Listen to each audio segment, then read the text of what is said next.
Halo sahabat TB Science.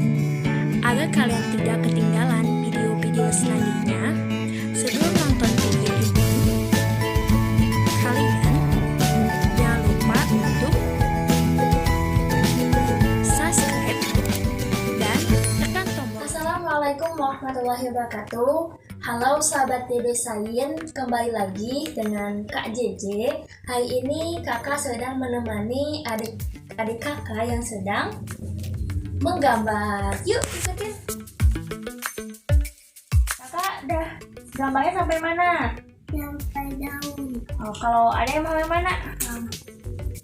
Oh, laut. Di sini siapa yang mau minum? Aku.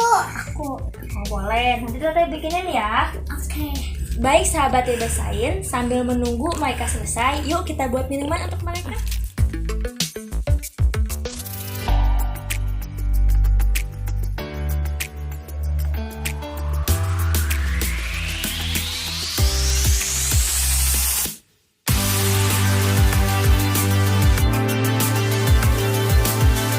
Sahabat TB Science, coba kalian perhatikan air yang ada dalam blender ini.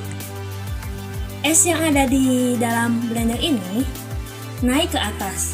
Nah, mengapa ya es yang ada di blender ini terapung di dalam air?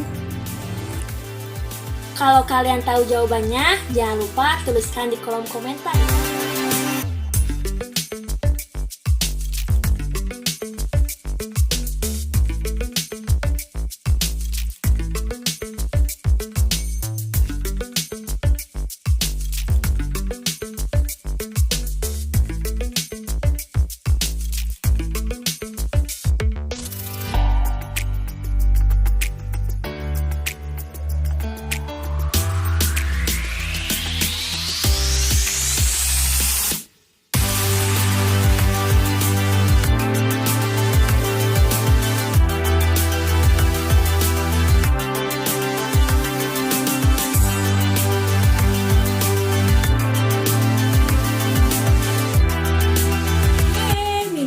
Sudah siap. Yuk kita antarkan ke adik-adik. Ini dia, minumannya sudah jadi.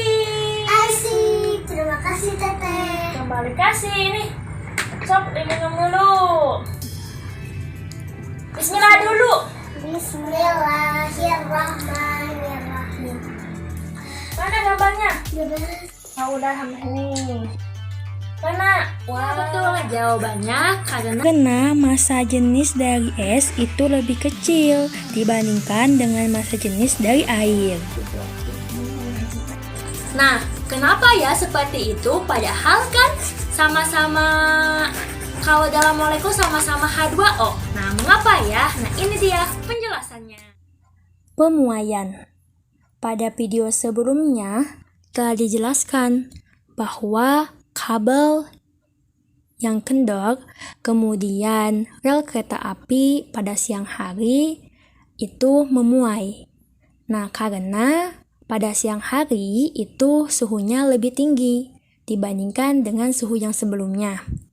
Kemudian pada malam hari suhunya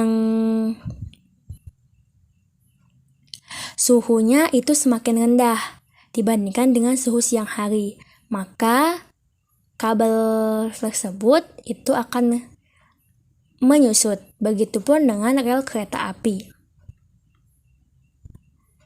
Kemudian, ketika air saat keadaan cair seperti pada gambar, kemudian kita dinginkan.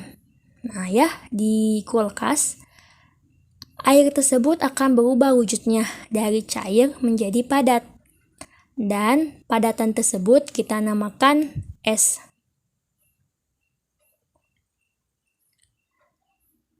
Setelah itu, kita pun perlu mengetahui apa itu massa jenis.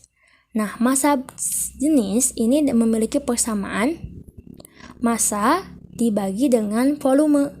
Massa terlihat di gambar bahwa massa jenis ini itu hubungan sama berbanding lurus dengan massa, kemudian massa jenis pun berbanding terbalik dengan volume. Ketika volumenya semakin besar, maka massa jenisnya akan semakin kecil ya, karena pembaginya besar. Begitupun kalau volumenya kecil, pembaginya kecil, maka massa jenis akan besar. Nah, kalau ketika massanya besar, maka massa jenisnya pun akan makin besar. Ketika massa kecil, massa jenisnya akan semakin kecil. Lalu, massa jenis pada air.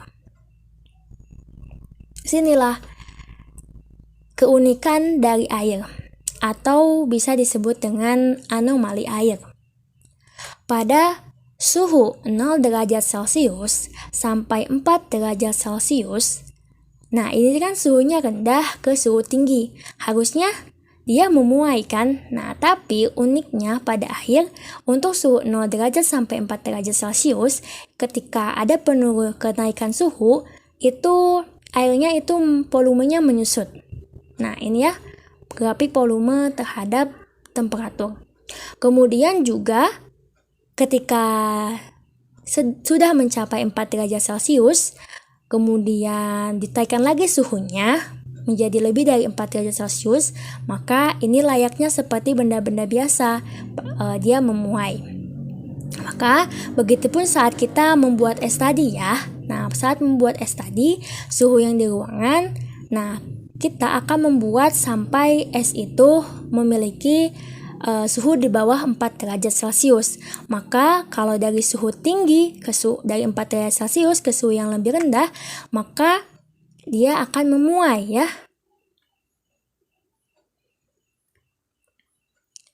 Ketika volumenya memuai, maka volumenya membesar, dan volume membesar, maka karena pembaginya membesar, maka massa jenisnya itu akan semakin kecil.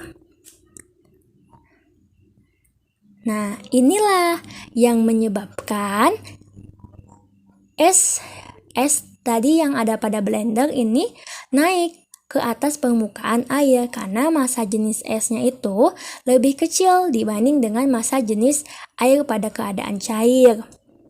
Mengapa hal itu terjadi? Tadi alasannya adalah karena adanya anomali air. Pada saat 0 derajat Celcius sampai 4 derajat Celcius seharusnya memuai, ini untuk air dia malah menyusut. Begitupun hal ini banyak sekali, anomali air banyak sekali manfaatnya dalam kehidupan. Salah satunya ketika musim dingin, permukaan air yang ada di danau ataupun yang ada di laut, airnya akan membeku. Nah, ketika airnya membeku pada permukaan, ketika tidak ada anomali air, maka es itu akan terus ke bawah. Permukaan air akan dingin lagi, danaunya akan ke bawah lagi sampai terus menerus, sampai akhirnya ikan dan tumbuhan yang ada di danau pun membeku dan tidak ada kehidupan. Namun, alhamdulillahnya ada anomali air sehingga es yang di permukaan air itu tetap berada di permukaan, tidak turun ke bawah. Karena tadi massa jenisnya lebih kecil dibandingkan dengan massa jenis air. Itu dia penjelasannya bagaimana. Nah, seperti kalian juga bisa lihat nih, gambar siapa ini? Najwa. Ya, Najwa atau kakak. Dia menggambar nih musim dingin. Nah, musim dingin. Walaupun musim dingin, ternyata ikannya bisa hidup nggak? Bisa. Ikannya bisa hidup. Walaupun di permukaannya itu es, tapi tetap di airnya dia mencair. Sehingga ikan bisa hidup, tanaman juga bisa hidup. Nah, coba kalau yang ada mana gambarnya? Oke. Nah, ini gambar siapa? Najia. Nah, kalau gambar yang si Ade, dia gambar ini, gambar musim dingin yang ada di laut. Di sini juga sama. Di sini ada es, tapi penguin, ikan, dan tumbuhan yang ada di laut masih bisa hidup di bawah laut. Nah, itu dia. Dari sana kita semakin bersyukur bahwa Allah telah merencanakan anomali air sehingga kehidupan di alam semesta ini dapat berjalan. Jangan lupa subscribe